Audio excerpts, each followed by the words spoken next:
Hi guys, it's Zarvini. எல்லாரும் எப்படி இருக்கீங்க? நலமாக இருக்கீங்களா? கண்டிப்பா நீங்க எல்லாரும் நலமாக இருப்பீங்கன்னு நான் நம்புறேன். இந்த கர்ஸ் பெயிண்டிங்ஸ் பத்தி நான் சொல்லியிருந்தேன், ஞாபகம் இருக்கா? கண்டிப்பா ஞாபகம் இருக்கணும். ஏன்னா இது வந்து பார்ட் 2 வீடியோ. நான் என்ன சொல்லியிருந்தேன், 10 கர்ஸ் பெயிண்டிங்ஸ் பத்தி சொல்றேன்னு சொல்லியிருந்தேன். ஆனா நான் வந்து போன வீடியோ, அதாவது பார்ட் 1ல வந்துட்டு 5 சொன்னேன். ஸோ இந்த பார்ட் 2 வீடியோல வந்துட்டு 5 சொல்லுவேன். எப்போதும் சொல்ற மாதிரி தான். இன்கேஸ் நீங்க வந்து பார்ட் 1 வீடியோ பார்க்கலன்னா பார்ட் 1 பார்த்துட்டு அப்புறம் பார்ட் 2 வந்து பாருங்க. அப்போதான் கதை புரியும். ஸோ டைம் வேஸ்ட் பண்ணாம கதைக்கு போகலாம். 6th curse painting is The Raft of Medusa. இந்த பெயிண்டிங் ஆக்சுவலி வந்துட்டு ஃப்ரெஞ்ச் ஆர்டிஸ்ட் தான் பண்ணியிருக்காங்க. ஸோ நீங்கள் நினைக்கிற மெடியூசாவும் இதுவும் சேம் இல்லை. ஸோ இது ஆக்சுவலி எப்படி ப்ரொனவுன்ஸ் பண்ணுவாங்கன்னா, ஃப்ரெஞ்சில் மெடியூசேன்னு சொல்லுவாங்க. ஸோ இங்கிலீஷில் வந்துட்டு மெடியூசான்னு சொல்லுவாங்க. 1816 அந்த வருஷத்துல வந்துட்டு ஒரு பிரெஞ்சு ஷிப் வந்துட்டு ஆப்பிரிக்கா கோஸ்ட் பக்கமா டிராவல் பண்ணிட்டு இருந்திருக்காங்க. ஷிப்ல இருக்கிற கேப்டனோட புவர் டிசிஷன்னால அந்த ஷிப் வந்துட்டு கிராஷ் ஆகிருச்சு. அந்த ஷிப்ல ஏறக்குறைய 150 பீப்புள் இருந்திருப்பாங்க. பட் யாருக்குமே அந்த லைஃப் போட் பத்தல. அதனால என்ன பண்ணிருக்காங்கன்னா, டெம்பரரியா ஒரு வுடன் ராஃப்ட் வந்துட்டு அனுப்பியிருக்காங்க. பட் அந்த வுடன் ராஃப்ட் வந்து எப்படி இழுத்துட்டு போவாங்கன்னா, லைஃப் போட் மூலியமா. ஸோ கயிறு கட்டி அந்த லைஃப் போட் மூலியமா இழுத்துட்டு போவாங்க. ஆனா எதிர்பார்க்காத விதமா அந்த ரோப் கட்டியிருந்தாங்களே, அது கட் ஆயிருச்சு. ஸோ 150 பீப்புள் அந்த மிடில் ஆஃப் ஓஷன்ல வந்துட்டு அப்படியே இருந்திருக்காங்க. அடுத்து 13 டேஸ்க்கு அங்க இருக்கிறவங்கள நிறைய விஷயத்த வந்துட்டு எக்ஸ்பீரியன்ஸ் பண்ணியிருக்காங்க. Hunger, thirst, storms, violence, depression. So இது எல்லாமே வந்துட்டு அவங்க சஃபர் பண்ணியிருக்காங்க. ஹிஸ்டரியில் என்ன சொல்றாங்கன்னா, ஒன்லி ஃபியூ பீப்புள், லைக் ரொம்ப குறைவான பீப்புள் தான் வந்துட்டு சர்வைவ் ஆகியிருக்காங்க. இந்த விஷயம் எல்லாருக்குமே தெரிய வந்துட்டோன்னு ஒரு பிரெஞ்சு ஆர்டிஸ்ட் என்ன பண்ணியிருக்காங்கன்னா, அவர் பேர் ஆக்சுவலி வந்துட்டு தியோட்ரே கெரிகட். தியோட்ரே என்ன பண்ணியிருக்காருன்னா, இந்த ட்ரெஜடி யாருமே மறக்க கூடாதுன்னு நினைச்சு ஒரு விஷயத்த டிசைட் பண்ணியிருக்காரு. ஸோ ரியலிசம்காக ஹாஸ்பிட்டல் விசிட் பண்ணாங்க. இறந்து போன டெட் பாடிஸ் இருக்கிற இடத்துக்கு போனாங்க. ஹியூமன் மசில், ஸ்கின் கலர்ஸ், இது எல்லாமே போய் பார்த்துருக்காரு. டெட் எக்ஸ்பிரஷன்ஸ்லாம் எப்படி இருக்குன்னு இது எல்லாமே ஒன்று விடாம அப்சர்வ் பண்ணி ஒரு மாஸ்டர் பீஸை கிரியேட் பண்ணாரு. இந்த பெயிண்டிங் வந்துட்டு ரொம்ப ரியலிஸ்டிக்கா இருந்துச்சு. அண்ட் பார்க்க வர விசிட்டர்ஸ்லாம் வந்துட்டு எந்த அளவுக்கு ரியலிஸ்டிக்னா, பார்க்குறவங்களே வந்துட்டு மயக்க போட்டு விழுந்திருக்காங்க. ஸோ நாட்கள் போக போக நிறைய பேர் போய் பார்த்துருக்காங்க. எல்லாருமே வந்துட்டு ஃபெயிண்ட் ஆகி விழுந்தனால இது வந்துட்டு ஒரு கர்ஸ்டுன்னு சொல்றாங்க. 7th story, The Stagecraft. இந்த பெயிண்டிங் பார்க்க நார்மலாக தான் தெரியும். ஆனால் இந்த பெயிண்டிங் பின்னாடி இருக்கிற ஒரு கதை வந்துட்டு இன்டர்நெட் முழுக்க இருக்கிற எல்லாருமே இந்த பெயிண்டிங் ஒரு கர்ஸ்ட் பெயிண்டிங், ஒரு ஹண்டடான பெயிண்டிங்னு சொல்ல ஆரம்பிச்சுட்டாங்க. இந்த பெயிண்டிங் வந்து ஒரு மாடர்ன் ஆர்ட் ஒர்க். அண்ட் இந்த பெயிண்ட் பண்ண அந்த ஆர்டிஸ்ட் வந்துட்டு அவங்களோட இன்ஃபர்மேஷன் சரியாக கொடுக்கல ஆக்சுவலி. ஆனால் 2000 தான் இந்த பெயிண்டிங் வந்து ஆன்லைனில் வைரலாக ஆகிடுச்சு. ஒரு ஃபேமிலி இந்த பெயிண்டிங் வந்து ஈபேல விற்கிறதுக்காக முயற்சி பண்ணியிருக்காங்க. மாறுது, பெயிண்டிங்ல இருக்கிற ஃபிகர்ஸ்க்கு லைஃப் வர மாதிரி ஃபீல் ஆகுதுன்னு சொல்றாங்க. டிஸ்கிரிப்ஷன் பார்த்துட்டு நிறைய பேர் வந்துட்டு யோசிக்க ஆரம்பிச்சிட்டாங்க, இது உண்மையா இல்லையா. நிறைய பேர் இந்த பெயிண்டிங் பார்த்துருக்காங்க. அண்ட் பார்த்தவங்களுக்கு எல்லாருமே வந்துட்டு ஒரு மாதிரி அன்கம்ஃபர்டபுளான அந்த ஒரு ஃபீல் மாதிரி வந்திருக்குன்னு சொல்லியிருக்காங்க. அது மட்டும் இல்லாம எல்லாருமே இந்த பெயிண்டிங் வந்து ஒரு கர்ஸ்டான பெயிண்டிங், ஹண்டட் நிறைஞ்ச ஒரு பெயிண்டிங்னு நம்ப ஆரம்பிச்சிட்டாங்க.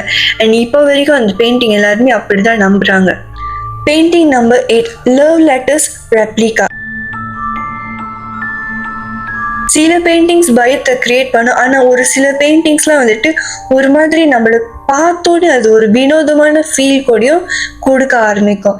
அண்ட் அதுல ஒண்ணுதான் வந்துட்டு இந்த லவ் லெட்டர்ஸ் ரெப்ளிகா. சில பேர் என்ன கிளைம் பண்றாங்கன்னா, இந்த பெயிண்டிங் வந்து வீட்டுக்கு வந்ததுக்கு அப்புறம் அவங்களுக்கு வந்து கெட்ட கெட்ட கனவா வந்திருக்கு. அது மட்டும் இல்லாம அவங்களுக்கு ஒரு மாதிரி வினோதமான ஃபீல் வந்திருக்கு. அண்ட் அந்த பெயிண்டிங் இருக்கிற இடத்துல வந்துட்டு ஒரு மாதிரி அட்மாஸ்பியரே வந்துட்டு ஒரு மாதிரி பேட்டான நெகட்டிவா இருக்கும்னு சொல்லியிருக்காங்க. இன்னும் கொஞ்சம் பேர் என்ன சொல்லியிருக்காங்கன்னா, இந்த பெயிண்டிங்ல இருக்கிற உமனோட எக்ஸ்பிரஷன் வந்துட்டு சேஞ்ச் ஆகுற மாதிரி தெரியுதுன்னு சொல்றாங்க. ஸோ இதுவும் வந்து ஒன் ஆஃப் த கர்ஸ்ட் பெயிண்டிங்னு எல்லாருமே சொல்றாங்க. Painting number 9, Portrait of Maria Lopukina.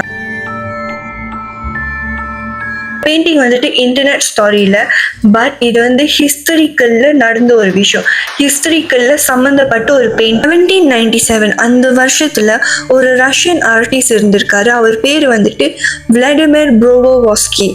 இந்த போர்ட்ரேட் பண்ணதே வந்துட்டு அவரு தான். இந்த பெயிண்டிங் வந்துட்டு மரியா லோபோகினியா தான் பெயிண்ட் பண்ணியிருக்காங்க. இவங்க ஆக்சுவலி யாருன்னா ஒரு நாபல் உமன் சொல்லலாம். அது மட்டும் இல்லாம இவங்க வந்துட்டு ஒரு பியூட்டிஃபுல்லான, காமான, எலகனான ஒரு உமன். போர்ட்ரேட் பண்ணதுக்கு அப்புறம் வருஷங்கள் கடந்து ஒரு டார்க்கான ஒரு மிஸ்ட்ரி நடந்துருக்கு. இது என்ன கர்ஸ்ட்னு சொல்ல வராங்கன்னா, இந்த போர்ட்ரேட்ல இருக்கிற யங் உமன், அதாவது மரியாவை பார்த்தாக்கா எல்லாருக்குமே பேட் லக் ஃபேஸ் பண்ணுவாங்கன்னு சொல்றாங்க. அது மட்டும் இல்லாம மரியாவோட ஸ்பிரிட் வந்துட்டு, அதாவது ஆத்மா வந்துட்டு அந்த பெயிண்டிங் உள்ளுக்கு தான் அடைக்கப்பட்டிருக்குன்னு சொல்றாங்க. அந்த செஞ்சுரியில் இந்த பெயிண்டிங் வந்துட்டு ஒரு கர்ஸ்ட் பெயிண்டிங்னு சொல்லப்பட்டது. Last cursed painting the rain woman. சோகம் நிறைஞ்ச ஒரு முகம். ஏன்னா அந்த முகத்துல இருக்கிற கண்கள் வந்துட்டு ரொம்ப எம்டியாக ஃபீல் பண்ற மாதிரி இருக்கு. இந்த பெயிண்டிங் பார்த்த உடனே ஒரு மிஸ்டீரியஸான ஒரு ஃபீல் வரும். ஸோ இதுதான் வந்துட்டு தி ரெயின் உமனோட பெயிண்டிங். ஒரு சில பேர் என்ன சொல்றாங்கன்னா, இந்த பெயிண்டிங் வீட்டில் வந்ததுக்கு அப்புறம் நைட் மேஸ் வந்துச்சு, சோகம் நிறைஞ்ச ஒரு வீடாக மாறினுச்சு. அது மட்டும் இல்லாம ரொம்ப வினோதமான விஷயங்கள்லாம் வந்துட்டு அவங்க வீட்டில் நடக்க ஆரம்பிச்சிருக்குன்னு சொல்றாங்க. இன்னும் சில பேர் என்ன சொல்றாங்கன்னா, அந்த பெயிண்டிங்ல இருக்கிற அந்த பெண்ணோட எக்ஸ்பிரஷன் வந்துட்டு மாறுதுன்னு சொல்லியிருக்காங்க. ரெயின் உமன் இந்த பெயிண்டிங் வந்துட்டு இன்டர்நெட்ல ரொம்ப ஃபேமஸா வந்துச்சு. அது மட்டும் இல்லாம எல்லாருமே என்ன கிளைம் பண்றாங்கன்னா, இது வந்து கர்ஸ்ட் பெயிண்டிங்னு சொல்றாங்க. So 10 paintings 10 different stories. So இந்த பெயிண்டிங்ஸ்லாம் பார்த்தீங்கன்னா, அதாவது இந்த 10 பெயிண்டிங்ஸ் பார்த்தீங்கன்னா, சில பெயிண்டிங் வந்து பார்க்கறதுக்கு உண்மையால நடந்து, அதாவது உண்மையால கர்ஸ்ட் பெயிண்டிங் மாதிரி இருக்கு.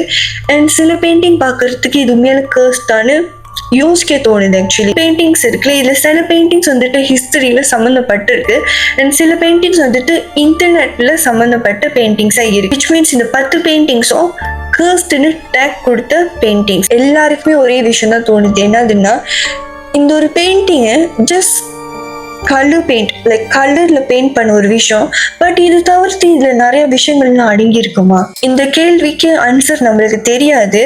அதே சமயத்துல இந்த பெயிண்டிங்ஸ் அன்ஃபர்கெட்டபிளான ஒரு பெயிண்டிங்ஸ் கூடயும் சொல்லலாம். ஸோ நான் என்ன சொல்ல வரேன்னா, இந்த பெயிண்டிங்ஸ்லாம் வந்துட்டு உண்மையால கர்ஸ்டான்னு கேட்டாக்கா நம்மளுக்கு தெரியாது. அதே மாதிரி இது வந்துட்டு கர்ஸ்ட்னு சொல்லியிருக்காங்க ஒரு சில பேர். அவங்களோட எக்ஸ்பீரியன்ஸ் தான் வந்துட்டு நம்மளுக்கு தெரிய வந்திருக்கு. லைக் ஹிஸ்டரியில சொல்லியிருக்காங்க, இன்டர்நெட்ல சொல்லியிருக்காங்க.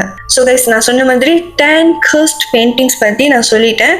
ஸோ இன்னைக்கு அவ்வளோதான். அடுத்த வீடியோ வர வரைக்கும் ஸ்டே டியூன் பண்ணுங்க. மறக்காம லைக் பண்ணுங்க, ஷேர் பண்ணுங்க, அப்புறம் சப்ஸ்கிரைப் பண்ணுங்க. அப்புறம் அனைவருக்கும் என்னுடைய காதல்ஸ் டு யூ. தவறு இதெல்லாம் இருந்துச்சுன்னா என்னை வந்து மன்னிச்சிருங்க. அப்புறம் இந்த பார்ட் 1 பார்க்கலன்னா பார்ட் 1 பார்த்துருங்க. அப்போதான் உங்களுக்கு பார்ட் 2 தெரியும். ஓகே, பாய்.